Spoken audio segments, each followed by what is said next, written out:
Tidak lengkap rasanya hidup kita tanpa menyimak update Pitup, ya kan? Oke, seperti biasa, hari ini kita simak update Pitup edisi 14 Maret. Ada apa aja? Langsung saja kita preteli cekidot. Segmen pertama, curhat Pituber. Orang yang cerdas akan memilih konten yang lain sebagai penyeimbang, sehingga tidak terjebak pada aplikasi dan investasi bodong serta money game Ponzi. Secepatnya proses hukum para top leader Picup. Kalau tidak nanti akan merajalela lagi. Member Picup ada yang sudah rugi banyak tetapi nggak mau lapor. Terus bertahan sama konten-konten halu. Terus mereka percaya sama konten kotor. Dan kalau mereka dipanggil bebek dungu mereka marah besar. Kenapa ada tim 9 ya? Kenapa nggak sekalian bikin tim 11 biar jadi kesebelasan sepak bola? Kan lumayan bisa bikin humor di perang dunia ketiga. Biar tentara Rusia dan Ukraina bisa ketawa-ketawa sambil baku tembak.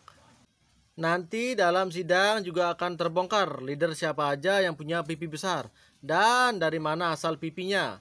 Apakah dari referral, cetak sendiri atau beli dari member? Kenapa baru sekarang para pemuja Pitup menyalahkan manajemen lama? Ada apa gerangan? Siapa orang bodoh yang mau nalangin pipi yang beredar? Pakai otak dong. Sangat setuju jika diadakan debat antara pendiri KFI dan pendiri SPI. Kalau sesama admin tawuran aja, kelamaan kalau debat. Si Sukirman kebanyakan minum kopi dengan campuran tumbukan obat nyamuk. Makanya omongannya selalu ngelantur nggak jelas.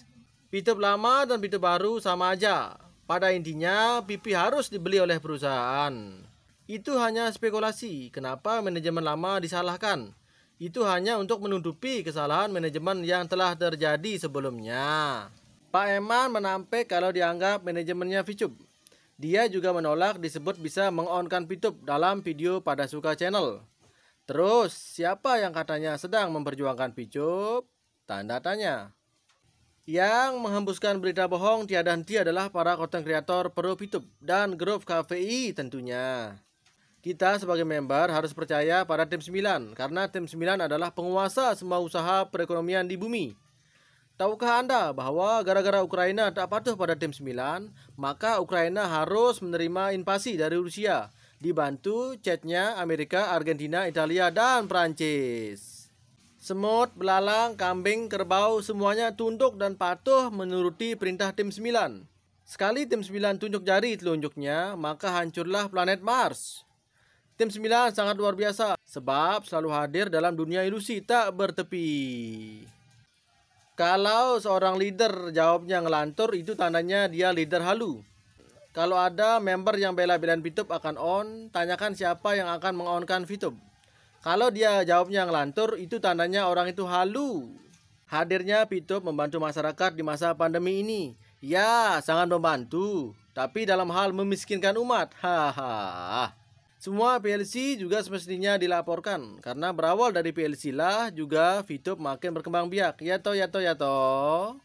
Jika ada orang dan siapapun orang yang mengatakan Pitup akan on, dia itu adalah pembohong besar 7 turunan. Tim 9 itu di samping gak ada progres juga gak ada jasad, gak ada wujudnya, dan gak ada dalam alam nyata. Buat teman-teman yang penasaran, inilah anggota-anggota tim 9. Di antaranya Gendruwo, Kuntilanak, Pocong, Wewe Gombel, Banaspati, Endas Mereng, Hantu Belawu, Suster Ngesot, dan terakhir Mak Lampir. Kalau kita lihat anggotanya sih semua gaib ya. Berarti emang benar ya tim 9 itu gaib. Hahaha. Kita jadi bodoh dari orang bodoh. Bodoh dan membodohi lagi. Inilah sistem kerja Pitup selama ini. Leader Picup peringkat gold, silver, dan platinum itu korban juga. Walaupun dia ada hasil. Mereka juga korban tapi menghasilkan. Satu kata untuk kalian pemuja Picup. Karena kalian penasaran makan uang kaget. Kalau nggak penasaran, kalian nggak akan membela Picup yang nyata-nyata telah merugikan banyak orang.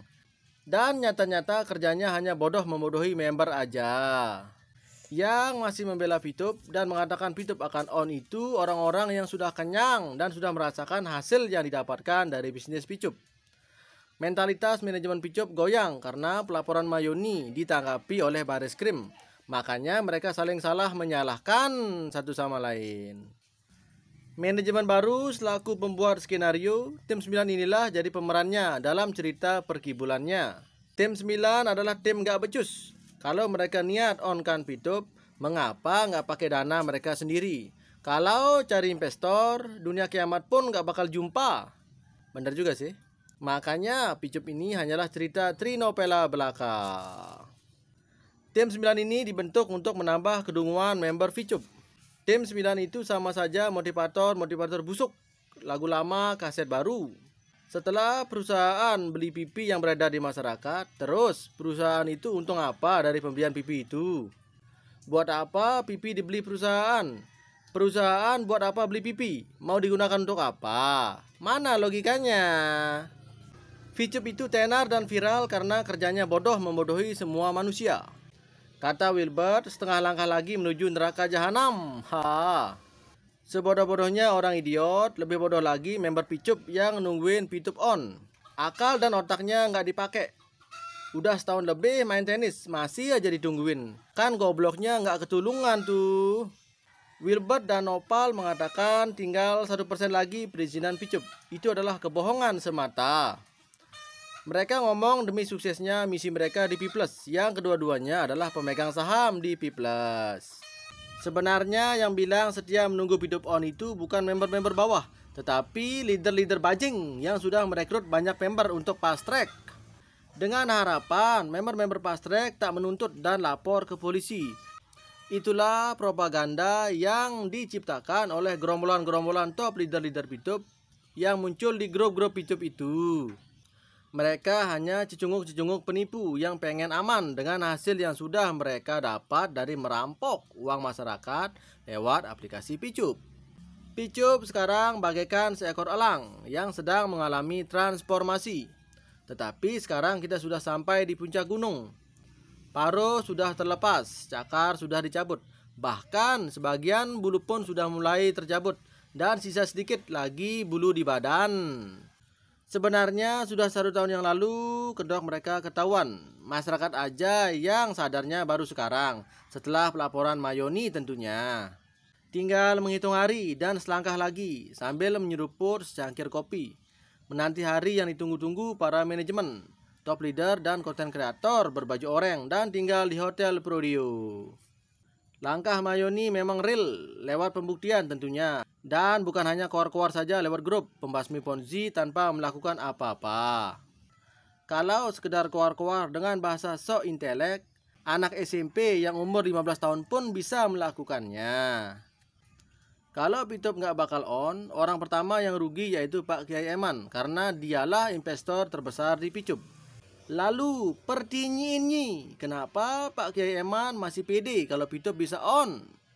Kita tidak tahu kelirunya di mana. Awalnya dari SWI tentang laporan antar member jual beli poin serta sistemnya Ponzi. Dan Pitup juga menjadi bumerang bagi bisnis lain karena dalam setahun membernya saja sudah 17 juta. Kalau kita pikir-pikir dalam setahun saja berapa banyak keuntungan perbankan. Kalau dari sisi member get member harusnya Pitup sudah melakukan e-commerce, bukannya membuat P+. Seandainya P+ jadi e-commerce dan yang dijual adalah katakanlah pulsa, berapa banyak uang berputar? Sementara yang di P+ yang dijual adalah obat, bukan berarti kita tidak mau sehat ya kan? Dalam sehari saja transaksi antar member berapa keuntungan perbankan yang didapat? Dan pada saat delivery obat-obat P+, berapa keuntungan ekspedisinya? Segmen selanjutnya, motivasi VTuber. Rezeki itu dijamin. Apakah benar rezeki dijamin? Lalu, seberapa banyak jaminannya? Rezeki, umur, dan jodoh sudah ditentukan. Tugas kita adalah berikhtiar. Tetapi ikhtiarnya harus sungguh-sungguh ya. Rezeki itu sudah pasti, sudah dijamin. Jangan pernah khawatir soal besaran rezeki. Yang perlu diperjuangkan itu adalah berkahnya rezeki. Rasa khawatir nggak kebagian rezeki bukan saja menunjukkan lemahnya iman, tetapi juga menunjukkan bodohnya pikiran. Merisaukan resesi, membenci pesaing, dan menzolimi orang lain adalah bentuk lain dari rasa khawatir, nggak kebagian rezeki. Aneh, tetapi ini sering terjadi. Padahal nih coy, selagi ada umur pasti ada rezeki. Hal ini sudah dijamin. Terus buat apa kita risau dan galau? Jadi bukan rezekinya yang nggak ada, jangan-jangan keyakinannya yang nggak ada. Ayo ngaku. Bayangkan kalau kita punya orang tua yang kaya raya. Sepertinya ini bisa membuat kita sebagai anak yang sangat percaya diri dalam melakukan banyak hal. Sekarang bayangkan betapa kayanya Tuhanmu. Kenapa masih ragu-ragu? Dan kenapa masih mikirin ini itu? Sepasang suami istri harus saling menguatkan satu sama lain kalau bicara soal rezeki dan keberkahannya. Ingat, arahkan dia, jangan diam.